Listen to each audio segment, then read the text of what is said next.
Alright, hello everyone. Got a lot of requests. You guys see a lot of good videos from me, how-to, demos and whatnot, but you haven't seen the whole setup of my layout. So, let me first introduce to you, back up here, should start the video this way, but okay, to my, well, shall we say, DeSoto Junction. Just the name layout based on Union Pacific. There's a town 50 miles from where I'm at called DeSoto, Missouri. Union Pacific runs through there, so I thought, well, why not name it DeSoto? Because that's kind of my favorite place to go rail fanning, and just have Junction because it's not a full layout. It's like only 5x10 is the space. So there's that. Come down here. Okay, and you walk down here, and then here's my workbench. Okay, just a lot of odds and ends, a lot of projects and miscellaneous tools, storage and whatnot. And here's my workbench, and yeah, it is cluttered somewhat, but then here's this nice tool rack that I like. It kind of keeps the tools, you know, right as you see it, semi-organized. And then here's some pegboard with some brackets, and then my soldering iron holder. Okay, and then here's my computer where I do JMI programming with the PR3 here from Digitrax. And then in these cabinets, it just varies. Many tools, accessories, parts, just some miscellaneous items there. There goes the brochure. Receipts, electrical stuff, manuals, and then here's a drawer. Well, there's nothing in here. My train cars, where I'd store some of those. And here's some more train cars of mine. And the bottom one's just a lot of miscellaneous. And then come over here and then, whoa, look at this. And then here's my scenery shelf, boxes of all my equipment. Then we get to the bottom shelf, and there's all my Digitrax stuff. That's the command station I used. So, yeah, you guys are enough of that. You want to see the layout. So here it is. In all of its glory. The dimension of this layout is 5x10 on the main board. With that extra yard extension, I didn't really measure it. I don't want to guesstimate either. I don't really know. So basically, it's just think of a loop. Okay, you got a siding coming off. All right, and you got these two spurs. When we originally built it, thought of the idea of if I expand later on, you know, I would have to adjoin the layout, and that's why I got these spur tracks here, so I can add on later. So, and as you see, yeah, some Woodland Scenic cement. I bought this today from my local hobby shop. 3 bottles of this and some Scenic glue. And then here's my yard. Just a little 5-track, nothing real big. So I gotta kind of keep the train. That's why I got those drawers, so I can put trains in that I don't want to run, and then when I do want to run, I can just take them back out of there. Engine facility, a Pike Stuff 2-bay engine stall. It's a very nice structure. So other statistics to lay out the track. It started out as microengineering, Code 83, but back then I didn't really know how to do it, and I immediately jumped to Code 83 microengineering. Yeah, some of you experienced modelers kind of laugh at me, but hey, mistakes learned, right? Lesson learned. So most of this now has been, a lot of this converted to Atlas Code 83, and I got EC Atlas switches as a start.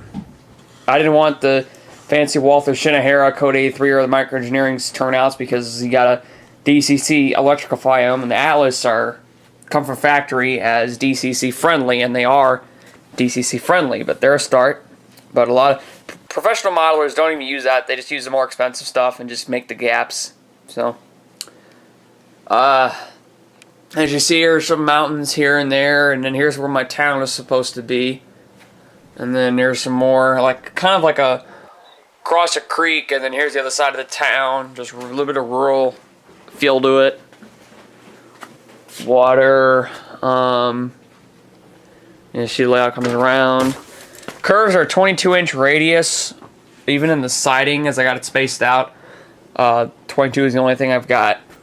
Maybe 18 in some spots, but I don't know. So here's my UP manifest on the main track. I love running this thing. It's modern mixed freight. I love anything UP. Athearn SC40-2. with the Economy sound. It does have the LED lighting. This is a release before they transferred over to the LED lighting and the 21-pin NEM DCC plug. Athearn ready to roll G50. That's ready to roll too. That's with the newer box. It's cool. Athearn ready to roll with the Soundtraxx 3-function decoder. So, and here's my tracks. Coming around, the curve, and then you got the track for the 2-bay engines facility, and then the track over there for the yard. So, I've been working on more scenery, miscellaneous, just a lot of Woodland Scenics items, Bachmann, Scenic Scapes. But hey, it's turning out really good. A lot of this used to be pink, where you see all the green. That has gone away. So, more green. Yay. Pink, nay. Ooh, excuse me. And then there's a shelf up there with some old trains and some stuff up there. Just hanging.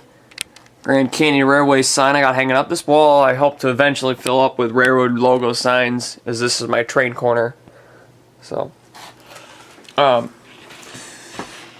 here's just more of my greenery, and then here's where the creek is gonna, or the small river is gonna run, I should say. But the next big thing on scenery is finishing up the ground, and then I got that 95% done. Then it's on to I got a few patches of trees here and there, Woodland Scenics ready-made trees, but you know what, I'm just going to try to make my own because it's just cheaper, because Woodland Scenics, they charge you a heck of a lot. But if you prefer Woodland Scenics, say, oh, Woodland Scenics is okay, I don't care, it's your opinion. My opinion is, I'll start off with these ready-made trees, and until I got 2 guys that can help me with ready-made trees, or not ready-made trees, to make my own from scratch. So it's going to be a bit cheaper, but okay, they work. But they work. They're nice. They're nice. They're just sometimes a pain to get into your foam. So, all right, I'm coming down here. Oh boy, the maze of wires. Looks like someone has a bad hair day under here. The bench work is L girders, not L girders. Basic cross brace bench work. Came out of the Bachmann Easy Track track pack with the Madison Central HO scale plan with Michael Gross hosting how to build your first model railroad back. The Model Railroader magazine Kalmbach made back, I think, in 2004 or 5. Michael Gross is hosting it. You guys know Michael Gross, famous actor from Family Ties, a show back in the 90s. Well, way before I was born, but he's also a big-time model railroad buff. So is Rod Stewart, the famous English singer, and I think he's getting ready to retire, but he's got a magnificent... Rod Stewart has got a gorgeous New York Central layout. Just like he took the real thing and shrunk it down. So, as you see here, pilot holes were drilled with the spade bit with the center point, 1.5 inch long, so I can just feed wires right through, so I don't have to worry about buying plastic clips to screw onto my bench work. So I just feed the wires through, and it's easier. Okay. And I know you guys probably seen that. That is my Digitrax equipment. Well, some of it. For operating the switches. That's the DS64 for operating my Atlas switches.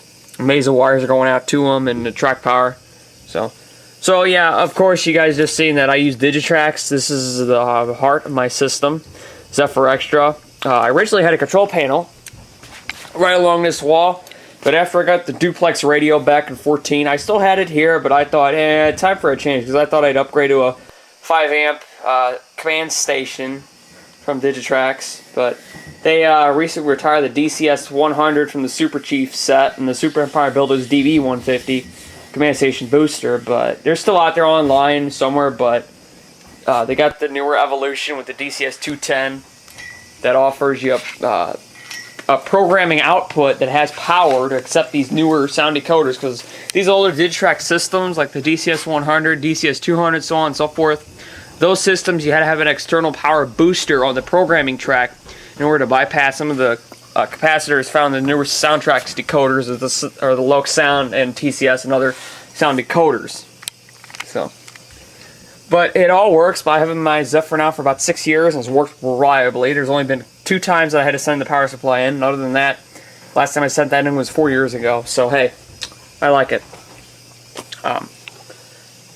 And then here's how I turn it on, and then the power supply is going to each extra Loconet device, and then my main power cord for going to Digitrax. And here's some of my throttles, the UT4 tethered, and then my duplex equipped throttle. So if I want to just run radio, I can. If I have visitors over, doing a layout, I can run radio. And then I got about 5 of these. One on the workbench and the 4 around the layout. So if someone does bring their tethered throttle over, they can just plug into the Loconet. And then here's my UR92 duplex receiver, the DCS64, and the new August 2017 release of the Digitrax LNY for operating 4 smartphone devices. I did a video on this earlier, so just look down on my video feed and you'll see it. So then again, I'm hodgepodge of Loconet cables and wiring going all around the system, but it works. So you notice, yeah, I gotta put up with this. This is the main stack of the house. But hey, I mean, this is only going to be temporary for another couple of years, you know, until I move on with my life. So this is not going to remain the rest of my life, but you know. So you notice here's some wires kind of going around up over these pipes. They come down here, and then that's where that 5th UP5 panel is for the workbench. So if I'm test track, locomotive here, and then I also got my 402 duplex throttle. This is discontinued now from Digitrax. They got the 500 duplex throttle with, I believe, an on-off switch for the battery saving. But I really wish they would just, Digitrax would figure out to just put the switch on anyways and call it good, because modelers have had to, I've seen some YouTube videos where they put a single pole, single throw on-off switch. They have to modify it and then avoid their warranty. Let's say you buy it new and then a month later you're like, oh, I hate the battery running dry. But I mean, but this works. This duplex is 300 feet of range, which I like. So UP5 there, and then just miscellaneous items again. Workbench. So now let me show you, I guess let me turn on the layout and just show you how I operate it and how it works. So just, yeah. So going ahead and see. Okay, so now to power on the system, you just flip that on. Green lights on the power supplies. Zephyr's booting up. Get a green radio light. So now a little bit of a tutorial and a hidden secret about Digitrax Wireless. Sent my UR92 this past Christmas. Had to go get it sent in. It's now April 30th today. So that was like a couple months ago. I sent it in after I got my LNY for Christmas. Communication, 2.5 gigahertz signal, so the UR92 just had to be addressed to a higher signal on JMRI. I might do a video on how to do that in particular. And oh my gosh, please tell me it didn't break. But I contacted them because then after I got it back, it was doing the same problem. But what I found out before I called the guy, Nate at Digitrax, he was very helpful by the way. I told him the issue that I have infrared lighting on both throttles, both this and that. He said, what batteries are you using? I said, just regular like Duracell 9 volt. He said, okay, that's your problem. And I kind of was like in my head thinking, well, what the blazes? And then he goes on to explain to say, there's a brand called PowerX, POWEREX. Well, this is the bleed off. This is just a renamed brand. But it's basically, you need a rechargeable battery like this that goes up to 11 volts total. Okay. These batteries will last longer in your throttle. Alright. And what he also told me was that because even the 402 with the LCD screen, and the bigger it is, the much more power it needs. So let's say you drop down to 5 volts, it's going to start, the throttles are going to start shutting down. And he said use these rechargeables so you can take it in and out, in and out. X2 power, I don't know if you guys can see that. It's basically the minimum power is 9.6 volts, okay? When you're fully charged, like I just said, you're at almost 11.5 volts, cusping at 12. But he said that would offer you much more time if you're operating, and your battery, I mean, it wears down, and after 9.6 volts, it will go back into a saver power mode, but it won't like kill at 9.6. It'll go all the way down to 5, and then it'll start trying to reboot itself, saying that you don't have enough power. So, alright, so let's get this started up. Hopefully I got enough room here on my camera, but yeah, my ingenious idea of, pardon me, I just did something there, but my ingenious idea of just labeling 402 duplex and the plus and minus with whiteout, it works. Okay. So, you got minus and plus. Plus and minus is abbreviated on here. And yeah, here are the 3 stickers indicating I sent this in. Well, the one sticker was from factory stock when I bought it from my hobby shop. These 2 stickers were because it got serviced in that time that I had it serviced. So, where you put these in, plus goes bottom. Now these batteries are a bit wider, so the guy Nate told me he's like, well, you're gonna fuss and gripe about them, but that's the way that they work, which I wish they would fix. Okay, I don't know if you saw that. Goes the boot up screen. Well, because I already had the radio on, it found the UR92's network. So now, let me just drop that because now it's fat. It won't. Now, if let's say you were to plug this into, trying to do this one-handed here, LocoNet, it comes up with the, I name my railroad UP, or Union Pacific DeSoto Junction abbreviation. And when I unplug it from LocoNet, I always plug it into LocoNet, and then you'll confirm on these 400Rs of the 402Ds of the radio. So, if you watch my UR92, and duplex is all wireless, by the way, so if you haven't already upgraded duplex, it is phenomenal. The radio light, I don't know if you see it blink, so I can select the locomotive. Well, first let's turn on track power. On, yes. Indication lights, turn on. Indication lights on UP5. So, I'll hit exit. And then, let's see, what do we have on the track? Oh, right. I have that all consisted and want a DCC address, so we'll hit loco 65, I can remember. Loco again, total wireless, you don't have to plug in, but they have it there just in case you need a plug-in. It's on the left knob.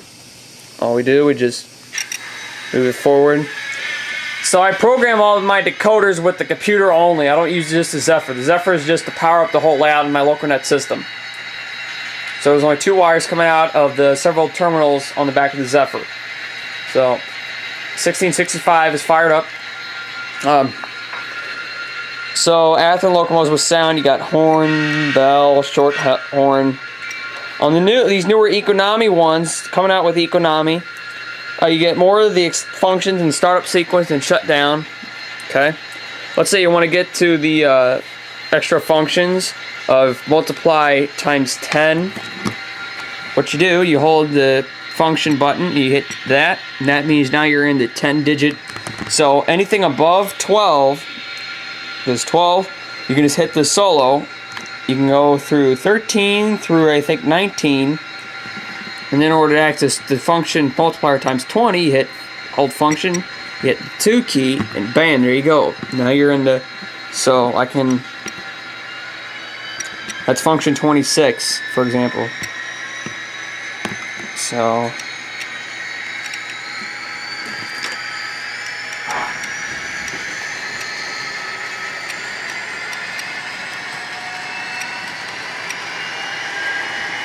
it's winding up. Turn the headlight, this light.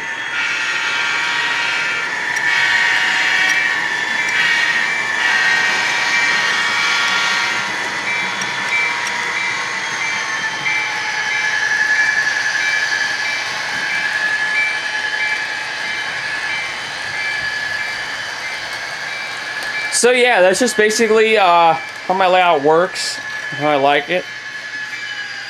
So, turn on the bell. I'm just gonna kill track power, so I'm not drawing more power than I need to. And then this, after a certain time, I think at like 3.5 minutes, it'll time out to go into power saving mode, so it'll save your battery too if you're like in an op session. So, some more of my locomotives again.